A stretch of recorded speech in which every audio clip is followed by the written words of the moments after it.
Hello friends, you all are welcome to my channel Nandini Academy. I'm your online mentor and we are preparing for CTET exam. So don't forget to hit like button, subscribe and press the bell icon to get all our notification in your YouTube. So let's begin our class. So today we will study about developments. आज हम पढ़ेंगे कि development क्या है और उसका क्या role है हमारे चाइल्ड डेवलपमेंट एंड पेडागोजी में। तो ये गाइस हमारा सीडीपी का पार्ट है डेवलपमेंट। अब बात आती है कि डेवलपमेंट जो है बहुत ही इम्पोर्टेंट रोल प्ले करता है एक बच्चे के जीवन में। चलिए इसके बारे में जान लेते हैं डेवलपमेंट क्या होता है। तो डेवलपमेंट जो है हमारा growth in physical, mental and emotional state of an individual. Development के अंदर ग्रोथ होती है किस किस चीजों की? Physical, mental and emotional state of an individual और you can say of an child. एक चाइल्ड के व्यक्तित्व में जो भी ग्रोथ होती है, चाहे वो उसका बढ़ना हो, शारीरिक बढ़ना हो, उसका बुद्धि का विकास हो या उसकी मानसिक क्षमता हो, ये सब हमारा डेवलपमेंट के पार्ट है और ये हमारा डेवलपमेंट कहलाता है। बात आती है कि डेवलपमेंट कब से कब तक होता है। तो डेवलपमेंट जो है हमारा ये जब से एक बच्चा कंसेप्शन होता है, जब से एक बच्चे का यानी कि वो गर्भ धारण करता है, उसके बाद से जब तक कि वो अपनी जिंदगी जीता है, जब तक वो इंडिविजुअल लिव्स, जब तक वो जीता है तब तक हमारा डेवलपमेंट होता है। डेवलपमेंट एक कंटिन्यूअस प्रोसेस है, इसमें विकास हमेशा होता रहता है। जब से एक बच्चा गर्भ में आता है, उसके बाद बढ़ता है, जब तक वो अपनी पूरी जिंदगी जीता है तब तक उसके अंदर विकास होता रहता है, डेवलपमेंट होता रहता है। बात आती है कि ग्रोथ और डेवलपमेंट में क्या डिफरेंस है। तो गाइस ग्रोथ जो है ना वो पर्टिकुलर मेजर की जा सकती है और डेवलपमेंट मेजर नहीं किया जा सकता, देखा जा सकता है। ठीक है, तो ग्रोथ जो है, ग्रोथ में क्या होता है, एक बच्चा बढ़ रहा है, उसका शारीरिक वृद्धि हो रही है, उसकी हाइट बढ़ रही है, उसका वेट बढ़ रहा है, तो ये सारी चीजें हम मेजर कर सकते हैं, तो ये ग्रोथ कहलाती है। लेकिन एक बच्चा बढ़ भी रहा है, पढ़ना सीख रहा है, कोई भी काम करना सीख रहा है, वो अपने जीवन में नई नई बातें सीख रहा है, सोशल एटमॉस्फेयर के बारे में सीख रहा है। ठीक है, तो ये सारी चीजें हमारी डेवलपमेंट के अंदर आती हैं। ग्रोथ एक टाइम तक होती है, एक एज तक होती है, लेकिन डेवलपमेंट हमेशा होता रहता है। हर व्यक्ति निरंतर अपने प्रयासों से अपने जीवन में कुछ ना कुछ विकास करता रहता है। तो डेवलपमेंट मतलब विकास, तो अपने जीवन में वो विकास करता रहता है। तो ग्रोथ जो है एक पार्ट है डेवलपमेंट का। ग्रोथ हमारा एक पार्ट है डेवलपमेंट का। ठीक है, लेकिन डेवलपमेंट जो है एक होल प्रोसेस है। और बात आती है डेवलपमेंट जो है हमारा एक फॉर्म में होता है, यानी कि एक सीक्वेंस में होता है। तो डेवलपमेंट किस तरीके से होता है, तो सीक्वेंस उसका क्या है, सीक्वेंस फॉलो करते हैं। सीक्वेंस की बात की जाए तो सबसे पहले इन्फेंसी यानी कि शिशु अवस्था, जब एक बालक शिशु के रूप में अपने जीवन काल में होता है तब भी उसके अंदर डेवलपमेंट हो रहा होता है। सेकंड है आपका अर्ली चाइल्डहुड।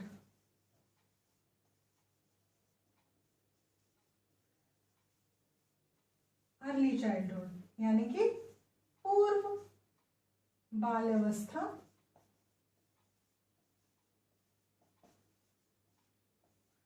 तीसरा है आपका लेटर चाइल्डहुड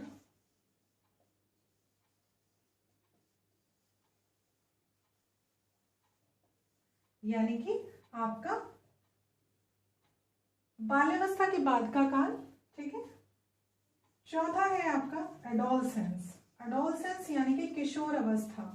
जब एक व्यक्ति अपनी किशोर अवस्था में पहुंच जाता है तो वो एडोलसेंस कहलाता है।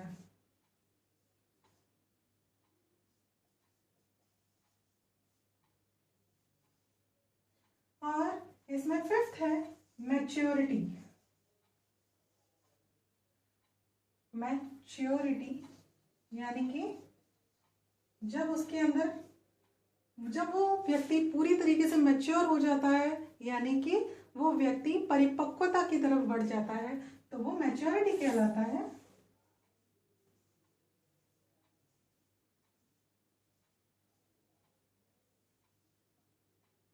सो गाइस, ये हुई आपके नॉर्मल एक इन्फ्लुएंस मैंने आपको दिया है कि डेवलपमेंट का क्या मीनिंग है और डेवलपमेंट किस तरीके से रोल प्ले करता है। जैसा कि आपने ये देख लिया कि इसमें हमारा लास्ट पॉइंट था मैच्योरिटी, यानी कि परिपक्वता के बाद ये अपना डेवलपमेंट पूरा कर लेता है जब तक कि वो अपना निरंतर अपना जीवन जीता है, कोई भी बालक या कोई भी इंडिविजुअल। ठीक है, अब इसके बाद आती है बात डेवलपमेंट से रिलेटेड कि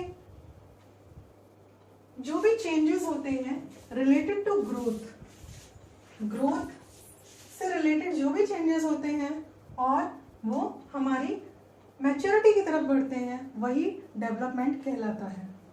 फिर डेवलपमेंट जो है वो क्वालिटेटिव और क्वांटिटेटिव दोनों होता है, यानी कि इसे नापा भी जा सकता है और देखा भी जा सकता है। किसी हद तक नापा जा सकता है और काफी हद तक देखा जा सकता है, तो इसीलिए क्वालिटेटिव भी होता है और क्वांटिटेटिव, ये दोनों होता है। बात आती है कि जब भी कोई एक स्लो लर्नर है, कोई बच्चा है जो धीरे किसी चीज को सीख रहा है, और एक बच्चा जो तेज है, ठीक है, जो नॉर्मली हर चीज को बहुत जल्दी ग्रास्प कर लेता है, तो ये जो है डेवलपमेंट के अंदर इसको इक्वली हम मेजर नहीं कर सकते हैं, क्योंकि कई बार क्या होता है कि कोई बच्चा जल्दी सीख जाता है। हर इंडिविजुअल अपने आप में बिल्कुल डिफरेंट है। एक बच्चा जल्दी सीखता है, एक बच्चा देरी से सीखता है, पर इसका ये मतलब कतई नहीं है कि बच्चा वो बड़े होकर या थोड़े समय बाद वो उस चीज को अच्छे से ना सीख पाए। कई बार ऐसा होता है बच्चा छोटे पे स्लो लर्नर होता है, लेकिन ग्रेजुअली वो बहुत ही अच्छे से चीजों को समझने लग जाता है। तो डेवलपमेंट जो है ये, क्योंकि हमेशा ये निरंतर चलती रहती है, इसलिए डेवलपमेंट को एक पर्टिकुलर स्टेज पे दो बच्चों के बीच में मापा नहीं जा सकता है। तो डेवलपमेंट जो है स्लो लर्नर और सुपीरियर चाइल्ड के बीच में कभी भी मापी नहीं जा सकती है, क्योंकि हर किसी का अपना अपना पढ़ने का समझने का तरीका बिल्कुल अलग है। क्योंकि हर इंडिविजुअल के अंदर अपने डिफरेंसेस होते हैं, हर इंडिविजुअल के अपने अपने चेंजेस होते हैं। किसी की भाषा अलग है, किसी की कदकाठी अलग है, किसी का मानसिक स्तर अलग है, तो हम किसी को भी डेवलपमेंट के आधार पर एक बराबर नहीं नाप सकते हैं। चलिए, our next topic is types of development. Developments के क्या क्या प्रकार होते हैं और किस किस तरीके से डेवलपमेंट एक बच्चे की ग्रोथ में सहायता करता है। एक बच्चा कैसे अपने जीवन में, जब से वो कंसेप्शन होता है और जब तक वो अपनी लाइफ को जीता है, तब तक किस किस तरीके से उसमें डेवलपमेंट का रोल रहता है, तो ये हम टाइप्स ऑफ डेवलपमेंट के थ्रू आज सीखेंगे। अब बात आती है कि हमारा जो फर्स्ट टाइप ऑफ डेवलपमेंट है वो है फिजिकल डेवलपमेंट। फिजिकल डेवलपमेंट मतलब होता है कि हमारा जो भी शारीरिक डेवलपमेंट होता है, ये हमारा फिजिकल डेवलपमेंट कहलाता है। फिजिकल डेवलपमेंट में हमारी मोटर स्किल्स जो है वो अच्छी होती हैं। मोटर स्किल्स के थ्रू हम फिजिकल डेवलपमेंट को समझ सकते हैं। फिजिकल डेवलपमेंट में मोटर स्किल्स क्या है? मोटर स्किल्स आपकी हुई जैसे कि जंप करना, वॉक करना, ड्रॉ करना, स्केटिंग करना, XYZ जो भी हमारी फिजिकल एक्टिविटीज होती हैं वो हमारी मोटर स्किल्स कहलाती हैं, जिसमें हमारा walking, running, jumping, cooking, XYZ जो भी है हमारी फिजिकल एक्टिविटीज होती हैं, ड्राइंग, ठीक है, ये सारी हमारी मोटर स्किल्स कहलाती हैं। और मोटर स्किल्स हमारी सबसे ज़्यादा जो डिपेंड करती हैं वो डिपेंड करती है एक बच्चे की हेल्थ और न्यूट्रिशन के ऊपर। अगर एक बच्चे की हेल्थ अच्छी है, उसको अच्छा न्यूट्रिशन मिला है, तो ऑटोमेटिकली उसकी मोटर स्किल्स अच्छी होंगी, और मोटर स्किल्स अच्छी होंगी इसका मतलब कि उसका फिजिकल डेवलपमेंट जो है वो बहुत ही अच्छे से चल रहा है। ओके, सो हमारा नेक्स्ट जो टाइप ऑफ डेवलपमेंट है वो है कॉग्निटिव डेवलपमेंट। कॉग्निटिव मतलब संज्ञानात्मक। संज्ञानात्मक में क्या होता है कि नॉर्मली बच्चे कॉग्निटिव सोच के बहुत जल्दी जो है परेशान हो जाते हैं।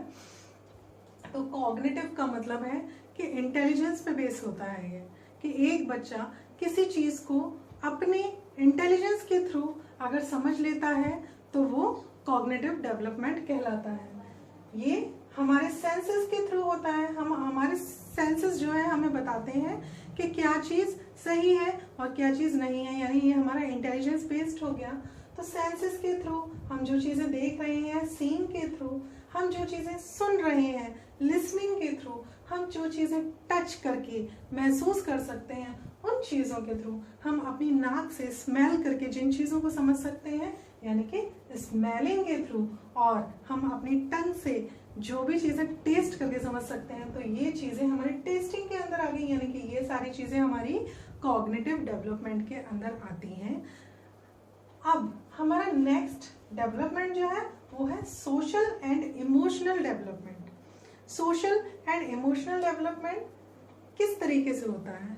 वेल, सोशल मतलब हमारे आसपास का जो भी वातावरण है, एनवायरनमेंट है, उसके थ्रू जो भी चीज़ें हमें सीखने को मिलती हैं, या उन चीज़ों से रिलेटेड जब हम उन चीज़ों से बाउंड हो जाते हैं तो हमें कब किस सिचुएशन में किस तरीके से रिएक्ट करना है, एक बच्चा अपने आप ऑटोमेटिकली वो चीज़ सीख जाता है। किसके थ्रू? अपने सोशल एनवायरनमेंट के थ्रू। तो ये हमारा सोशल डेवलपमेंट कहलाता है। इमोशनल डेवलपमेंट यानी कि हमारे इमोशंस में कोई भी उतार चढ़ाव आते हैं, उन चीज़ों को समझने के लिए जो डेवलपमेंट होता है वो हमारा इमोशनल डेवलपमेंट कहलाता है। और इमोशनल डेवलपमेंट बच्चों में बहुत ज़्यादा होता है।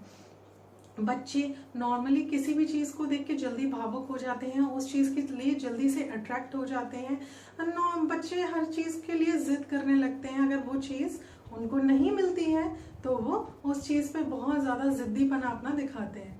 लेकिन ऐसे समय में अगर घर के बड़े लोग अगर उस बच्चे को इमोशनली सपोर्ट करें और उसको हर जगह अपना सपोर्ट देते हुए उसका मतलब साथ दें, तो बहुत ही ईजिली ये डेवलपमेंट भी बच्चे के अंदर बहुत अच्छे से होता है, क्योंकि बच्चा अपनी फैमिली से ही सबसे ज़्यादा अच्छे से चीज़ों को समझ सकता है।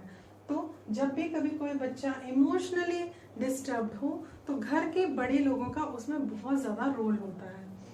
बात आती है सोशल डेवलपमेंट की। तो सोशल डेवलपमेंट किस तरीके से बच्चा सीखता है? शेयरिंग के थ्रू, कोऑपरेशन। जब एक समाज में एक बच्चा रहता है तो वो उसका सामाजिक जो विकास है वो केवल इसी बात पर निर्भर करता है कि वो समाज में रह के किस तरीके से रोज रोज नई चीज़ों को सीख रहा है। लोगों से जब वो किसी के पास जाता है, कोई उसे कोई चीज़ देता है तो वो उसे थैंक यू बोलता है। जब वो किसी के लिए कोई अच्छा काम करता है, लोग उसे थैंक यू बोलते हैं तो वो उनका वेलकम करता है। फिर अगर उससे छोटे हैं या बड़े हैं, अगर कोई उससे कोई चीज़, सपोज कोई बच्चा एक चिप्स का पैकेट खा रहा है तो उससे अगर कोई चीज़ वो मांगता है तो अगर उसके अंदर, क्योंकि उसका अगर सोशल डेवलपमेंट अच्छा हुआ है तो उसके अंदर शेयरिंग की भी आदत अच्छी होगी, वो अपनी चीज़ों को शेयर करेगा, चाहे वो उसके छोटे भाई बहन हों, बड़े लोग हों या कोई भी लोग हों। ठीक है। उसके अलावा सामाजिक विकास के अंदर बच्चे के अंदर कोऑपरेशन की भावना आती है, आपसी सहभागिता आती है कि मुझे किस चीज़ में कोऑपरेट करना चाहिए, किस तरीके से मुझे अपनी चीज़ों को मैनेज करना चाहिए। तो ये सारी चीज़ें हमारे सोशल एंड इमोशनल डेवलपमेंट के अंदर आती हैं। नेक्स्ट हमारा डेवलपमेंट जो होता है वो होता है लैंग्वेज डेवलपमेंट। लैंग्वेज डेवलपमेंट यानी कि लैंग्वेज डेवलपमेंट के अंदर एक बच्चा लिखना सीखता है, राइटिंग सीखता है, बोलना सीखता है, स्पीकिंग सीखता है, साइन लैंग्वेज सीखता है। अगर कोई बोल नहीं पाता तो वो अपनी नॉर्मली अपने हाथों से, गेस्चर से वो अपना चीज़ों को समझाने की कोशिश करता है। समटाइम्स आपस में अगर हम बात नहीं भी कर रहे हैं, नॉर्मल डिस्टेंस पे अगर हम लोग खड़े हुए हैं तो नॉर्मली हम साइन लैंग्वेज के थ्रू आपस में किसी भी चीज़ को समझा सकते हैं। तो ये हमारा लैंग्वेज डेवलपमेंट के अंदर आ गया। नेक्स्ट पॉइंट है हमारा मॉरल डेवलपमेंट। मॉरल मॉरल मतलब कि हम जो भी चीज़ों से हमारी मॉरल वैल्यूज़ हाई होती हैं वो हमारा मॉरल डेवलपमेंट कहलाता है। एक बच्चे के विकास में मॉरल डेवलपमेंट बहुत ही इंपॉर्टेंट रोल प्ले करता है, क्योंकि इसी में वो जजमेंट सीखता है कि क्या चीज़ सही है और क्या चीज़ गलत है। तो मॉरल डेवलपमेंट के अंदर नॉर्मली एथिक्स से रिलेटेड चीज़ें एक बच्चा सीखता है कि एथिक्स मतलब नैतिकता। नैतिकता क्या है, नैतिकता के बारे में एक बच्चा जानता है। एथिकल नॉर्म्स के बारे में एक बच्चा पढ़ता है। एथिकल नॉर्म्स मतलब नैतिक शास्त्र से जुड़े जो भी रूल्स हमारी मतलब सोसाइटी ने बनाए हुए हैं। एक मतलब माता पिता कहते हैं बच्चों ये काम करना चाहिए, ये सही है, ये काम नहीं करना चाहिए, ये गलत है। तो ये सारे हमारे एथिकल नॉर्म्स होते हैं जो हमारे नॉर्मली फैमिली के थ्रू हमारे अंदर जनरेट होते हैं, या तो फैमिली के थ्रू या हमारे सोशल एनवायरनमेंट के थ्रू। और एथिक्स का बहुत ज़्यादा रोल है, क्योंकि एथिक्स का मतलब ही ये हो गया कि हम अपना मॉरल तभी हाई रख सकते हैं जब हमारे अंदर नैतिकता होगी। जब हम जानेंगे कि ये चीज़ सही है, ये चीज़ गलत है, हमें सही गलत का भेदभाव करना आता होगा, तभी हम अपना मॉरल डेवलपमेंट कर पाएंगे। नेक्स्ट है हमारा वॉइस ऑफ कंसाइंस, यानी अंतरात्मा की आवाज़। एक बच्चा अपनी अंतरात्मा की आवाज़ अगर पहचानने लग जाता है कि ये जो काम मैं करने जा रहा हूँ, अगर मैं किसी को मारने जा रहा हूँ तो क्या ये सही है?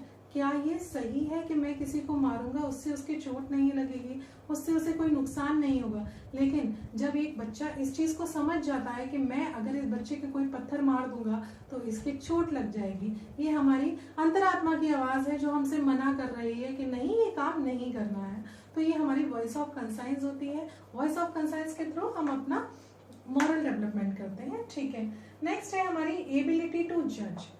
अगर हमारे मॉरल वैल्यूज अच्छे, हमारा मॉरल डेवलपमेंट बहुत अच्छे से हुआ है तो हम किसी भी चीज़ को बहुत इजीली जजमेंट कर सकते हैं। अब सबसे पहली बात है कि मॉरल जजमेंट जो है वो चिल्ड्रंस नहीं कर सकते कभी भी, क्योंकि उनका अभी उस लेवल का विकास हुआ ही नहीं होता है। तो चिल्ड्रंस कभी भी मॉरल जजमेंट ढंग से नहीं कर सकते। या फिर मॉरल जजमेंट की बात अगर आती है तो मॉरल जजमेंट वो बच्चे तभी अच्छे से कर सकते हैं जब उनके अंदर कॉग्निटिव डेवलपमेंट हुआ होगा, यानी कि उनका अच्छे से मानसिक विकास हुआ होगा, संज्ञानात्मक उनका विकास हुआ होगा, तभी एक बच्चा अच्छे से मॉरल जजमेंट कर पाएगा। यानी कि अगर उसने अपनी बुद्धि का, सूंघने का, समझने का, हर चीज़ से, अपने सेंसेस से वो जानता है कि क्या चीज़ सही है क्या गलत है, तभी वो एक सही निर्णय ले पाएगा। तो गाइज ये बहुत ही इम्पोर्टेंट टाइप्स ऑफ डेवलपमेंट है, आप इनको अच्छे से पढ़िए और डेफिनेटली आपको बहुत कुछ समझ भी आया होगा। तो ये चीज़ें बहुत ज़रूरी है डेवलपमेंट प्रोसेस को समझने के लिए। तो आप चाहें तो इसका स्क्रीनशॉट भी ले सकते हैं। सो फ्रेंड, डेवलपमेंट के अंदर हमारा जो टॉपिक नेक्स्ट है कि स्टेजेस ऑफ चाइल्ड डेवलपमेंट, यानी चाइल्ड डेवलपमेंट के अंदर क्या क्या स्टेजेस होती हैं, क्योंकि वो भी जानना हमारा बहुत ज़रूरी है। तो फर्स्ट स्टेज जो इसमें होती है वो इन्फेंट्स और बेबीज, यानी कि एक शिशु जब वो एक बालक होता है, शिशु के रूप में होता है, तो वो इन्फेंट्स कहलाते हैं। इनकी एज नॉर्मली इन्फेंट्स हम 0 to 2 ईयर्स के बच्चों को इन्फेंट्स मानते हैं। उसके बाद नेक्स्ट आती है टॉडलर्स। इन्फेंट्स के उसमें नॉर्मली बच्चा जो है बहुत ही ज़्यादा मतलब अटैच रहता है इमोशनली अपनी मदर से या अपने जो भी क्लोज रिलेटिव्स हैं जिनके पास वो रह के अपने आप को सुरक्षित महसूस करता है।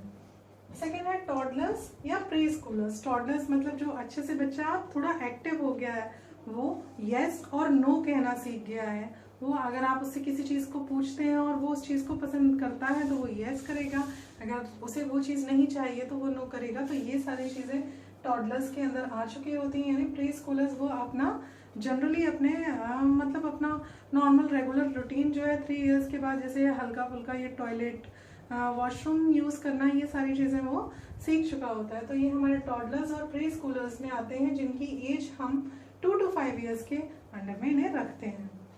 नेक्स्ट आते हैं हमारे school age childrens. School age childrens normally बहुत हद तक अपने ऊपर डिपेंड हो चुके होते हैं, वो अपनी हर चीज़ को करने में सक्षम होते हैं, नॉर्मली लिखने में, बोलने में, पढ़ने में, समझने में। तो इनकी स्कूल एज चिल्ड्रंस की जो एज होती है 6 से 12 साल की होती है।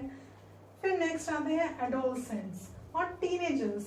एडोलसेंट्स मतलब किशोरावस्था जब आती है, एक बच्चे के अंदर बहुत ज़्यादा चिड़चिड़ापन, वो चीज़ों को समझने लगता है, फिजिकल अट्रैक्शन उसके अंदर धीरे धीरे आने लगता है। तो ये सारी जो भी चीज़ें हैं वो हमारे एडोलसेंट के अंदर आती हैं, जिनकी एज हमने रखी है 13 से 18 साल, और 18 साल से ऊपर के हम किसी भी व्यक्ति को मैच्योर मानते हैं। सो फ्रेंड्स, हमारा डेवलपमेंट के अंदर नेक्स्ट पार्ट जो आता है कि नॉर्मली आप सभी लोग कंफ्यूज भी होते होंगे कि ग्रोथ और डेवलपमेंट में आखिर डिफरेंस क्या है। हम इस डिफरेंस को बहुत ही इजी तरीके से चार्ट के थ्रू हम इसे समझेंगे, दोनों के इक्वल मतलब प्रॉपर्टीज़ को लेंगे कि किसके थ्रू हम ग्रोथ और डेवलपमेंट में डिफरेंस पा सकें। तो लेकिन सबसे पहले इसके लिए आपको देखना पड़ेगा कि ग्रोथ जो है हमारी ये क्वांटिटेटिव होती है हमेशा, मतलब इसे एक क्वांटिटी में बहुत इजीली मेजर किया जा सकता है, और जो हमारा डेवलपमेंट होता है ये क्वांटिटेटिव तो होता ही है, साथ साथ में ये क्वालिटेटिव भी होता है। यानी कि ग्रोथ हमारी क्वांटिटेटिव है और डेवलपमेंट हमारा क्वांटिटेटिव एंड क्वालिटेटिव दोनों है। उसका रीजन है कि ग्रोथ जो है हम उसे height, weight, size, shape of body organs like brain, इसमें हमारा ब्रेन का भी जो शेप ऑफ बॉडी ऑर्गन हमारा जो ब्रेन है उसका भी साइज इंक्रीज होता है। और इसमें क्योंकि हम हाइट को, वेट को, साइज को मेजर कर सकते हैं कि एक बच्चे की हाइट कितनी हो गई, एक बच्चे का साइज कितना हो गया, इसका वेट कितना हो गया, तो ये सब हमारा ग्रोथ के अंतर्गत आता है। उसके अलावा डेवलपमेंट जो है वो क्वांटिटेटिव और क्वालिटेटिव क्यों होता है, उसका रीजन है कि उसमें ग्रोथ तो होती ही है, एक बच्चे की मेजर ग्रोथ हुई यानी कि आपने उसकी क्वांटिटी मेजर कर ली, और क्योंकि उसमें cognitive, social and emotional development भी इंक्लूड होते हैं, इसीलिए ये क्वालिटेटिव भी होता है। एक बच्चे का मानसिक विकास, एक बच्चे का संज्ञानात्मक विकास और एक बच्चे का सोशल एंड इमोशनल विकास भी इसमें जुड़ जाता है। इसी वजह से ये क्वांटिटेटिव एंड क्वालिटेटिव दोनों होता है। थर्ड है ग्रोथ जो है हमारी सेल डिवीजन की वजह से होती है, यानी कि जो भी हमारे पेरेंट्स के थ्रू हमारे जो भी सेल डिवाइड हुए हैं हमारी बॉडी में, उसके थ्रू हमारी ग्रोथ हमारी बॉडी की डिपेंड करती है। लेकिन डेवलपमेंट जो होता है मोटर एंड एडजस्टमेंटल प्रोसेस के थ्रू होता है, इनका कॉम्बिनेशन होता है। यानी कि हमारी मोटर स्किल्स अगर अच्छी हैं, अगर हमारा न्यूट्रिशन वगैरह अच्छा रहा है, हमारी हेल्थ अच्छी रही है, तो डेफिनेटली हमारी मोटर स्किल्स भी अच्छी होंगी और हमारा मेंटल प्रोसेस भी अच्छा होगा। तो हमारी जो ग्रोथ है वो सेल डिवीजन के थ्रू होती है और डेवलपमेंट हमारा मोटर एंड एडजस्टमेंटल प्रोसेस के थ्रू होता है। फोर्थ पॉइंट है ग्रोथ जो है हमारी एक लिमिटेड पीरियड के लिए होती है, यानी एक पर्टिकुलर एज पे जाके हमारी ग्रोथ रुक जाती है। हमें जितना बढ़ना है, हमें जितना वेट इंक्रीज करना है, मतलब वेट तो बढ़ता घटता रहता है, लेकिन हमें जितना हाइट इंक्रीज, मतलब हमारी हाइट जितने लेवल पे पहुंचनी है वो सब हमारी एक पर्टिकुलर एज तक पहुंच जाती है। इसीलिए हमेशा ग्रोथ जो है हमारी एक लिमिटेड पीरियड के लिए होती है। लेकिन क्योंकि ये हम पहले भी डिस्कस कर चुके हैं कि डेवलपमेंट जो है वो हमारी पूरी बॉडी का विकास करता है, यानी कि हमारा जब से हमारा कंसेप्शन होता है टिल हम जब तक जीते हैं तब तक हमारे बॉडी का डेवलपमेंट होता रहता है। तो ये टिल डेथ, हमारे मरने तक हमारे बॉडी में डेवलपमेंट होता है। तो ग्रोथ हमारी लिमिटेड पीरियड के लिए होती है और डेवलपमेंट हमारा जब तक हम जीते हैं तब तक के लिए होती है। ग्रोथ को हम मेजर कर सकते हैं, यानी कि एक व्यक्ति की कितनी ग्रोथ है, किस हाइट, मतलब कितनी हाइट में बढ़ रहा है, कितना उसका वेट हो रहा है, तो ये सारी चीजें हम मेजर कर सकते हैं। लेकिन एक व्यक्ति में कितना डेवलपमेंट हो रहा है ये हम मेजर नहीं कर सकते, ये सिर्फ हम देख सकते हैं। ठीक है, इसके बाद ग्रोथ का मेन एस्पेक्ट क्या है कि ये एक पर्सनैलिटी का एक एस्पेक्ट दिखाता है। एक एस्पेक्ट दिखाने का मतलब है कि एक व्यक्ति किस पोजीशन पे, मतलब कितनी अपनी लंबाई पे पहुंच चुका है, कितना उसका वेट हो चुका है, कितना क्या है। तो ये एक पर्सनैलिटी यानी एक व्यक्ति के बारे में बताता है कि उसकी इतनी हाइट है, उसके इतने वेट है, ठीक है। तो ये सारी चीजें उसके बारे में बताता है। तो इसलिए ये सिर्फ एक वन एस्पेक्ट ऑफ पर्सनैलिटी है, पर्सनैलिटी के बारे में सिर्फ एक एस्पेक्ट बताता है। लेकिन डेवलपमेंट जो है वो हमारे सभी एस्पेक्ट्स बताता है पर्सनैलिटी के, यानी कि हो सकता है उस पर्सनैलिटी के एस्पेक्ट्स में उसकी हॉबीज हों, उसकी कुछ अच्छी मोटर स्किल्स हों, शायद वो एक अच्छा घुड़सवार हो, तो ये लेकिन घुड़सवारी है, या कोई स्केटिंग करता है, कोई ड्राइंग करता है, कोई स्केचेस बनाता है, ये उसकी ग्रोथ के अंतर्गत नहीं आती। लेकिन डेवलपमेंट के अंडर में ये सारी चीज़ें आती हैं। आप स्केटर हो, आप स्विमर, आप स्विमिंग करते हो, तो ये सारी चीज़ें जो हैं आपके डेवलपमेंट के अंदर आती हैं, क्योंकि आप अपने जीवन में निरंतर अभ्यास कर रहे हो। तो ये सारी चीज़ें आपके, ये दोनों डिफरेंसेस जो है, आई थिंक आप लोगों को बहुत क्लियरली स्पेसिफाई हो गए होंगे। तो आप प्लीज़ एक बार इन सब पे दोबारा से निगाह डालिएगा, ठीक है, कि ग्रोथ जो है क्वांटिटेटिव होती है, ये क्वालिटेटिव एंड क्वांटिटेटिव दोनों होती है। इसमें height, weight, size and shape of body जो है वो इसमें मेजर किया जाता है। इसमें ग्रोथ तो होती ही है, साथ में कॉग्निटिव, सोशल एंड इमोशनल सारी चीजें होती हैं। ये हमारी सेल डिवीजन की वजह से हमारी ग्रोथ होती है, लेकिन इसमें मोटर एंड एडजस्टमेंटल प्रोसेस की वजह से होती है। ये एक लिमिटेड पीरियड के लिए होती है, लेकिन ये हम जब तक जीते हैं तब के लिए होती है, और ये मेजर की जा सकती है, और डेवलपमेंट मेजर नहीं किया जा सकता। साथ ही ये हमारा एक एस्पेक्ट ऑफ पर्सनैलिटी दिखाता है, लेकिन ये हमारे ऑल एस्पेक्ट ऑफ पर्सनैलिटी दिखाता है। सो गाइस, यहाँ पे हमारा डेवलपमेंट का चैप्टर खत्म होता है। यहाँ पे ऑलमोस्ट मैंने अपनी तरफ से आपको जो भी चीज़ें हैं बहुत ही आसानी से आपको समझाने की कोशिश की है। So please do like and hit subscribe button of our channel, and don't forget to push the bell icon. So stay tuned with us. अब नेक्स्ट क्लास में हम लोग आपसे मिलते हैं। चलिए, मैं नंदिनी सिसोदिया आप सभी का दिन शुभ।